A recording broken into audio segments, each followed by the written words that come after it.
پہلی معراج جب اللہ کے رسول اس پہ گئے تھے تو پروردگار نے اس معراج کی رات کو تحفے کے طور پہ یہ وعدہ کیا تھا کہ اِنَّا أَعْطَيْنَاكَ الْكَوْثَرَ، ہم تمہیں فاطمہ جیسا تحفہ دے رہے ہیں۔ اور یہاں پہ رک کے ایک جملہ، الفاظ میرے ہیں، میسج امام کا۔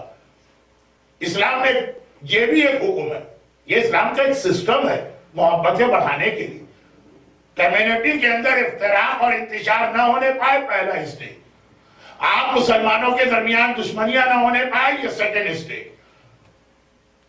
تو پہلا مرحلہ ہر وہ چیز ختم کی جس سے جھگڑے ہو سکتے ہیں۔ غیبت حرام، حسد حرام، بد اخلاقی حرام، کسی کے اوپر تہمت لگانا حرام، غصہ کرنا مومن کے اوپر حرام۔ یہ بہت ساری چیزیں ہیں کہ یہ نگیٹو چیزیں، ان سے اپنے آپ کو بچاؤ، کیونکہ یہ آپس میں دشمنیاں اور نفرتیں پیدا کرتی ہیں۔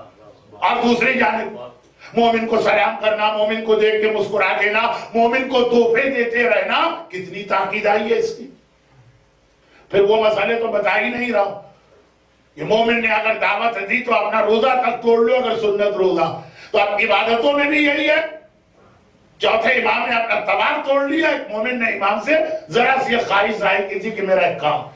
تو اب یہ بہت ساری باتیں جمع ہو رہی ہیں، لیکن مجمع ایسا ہے جو ان تمام باتوں کو مجھ سے بہتر پہلے سے جانتا۔ تو یہ تو صرف ایک ربط ملانے کے لیے میں نے کہا، تو اس میں ایک چیز یہ ہے کہ جب بھی کسی سے ملاقات کے لیے جاؤ تو خالی ہاتھ مت جاؤ، کوئی نہ کوئی تحفہ لے کے جاؤ، اور سفر سے واپس آؤ تو خالی ہاتھ نہ ہو، گھر والوں کے لیے، جاننے والوں کے لیے کوئی تحفہ ضرور لاؤ، اور کچھ نہ ملے تو اس جگہ کا پتھر لے کے آ جاؤ۔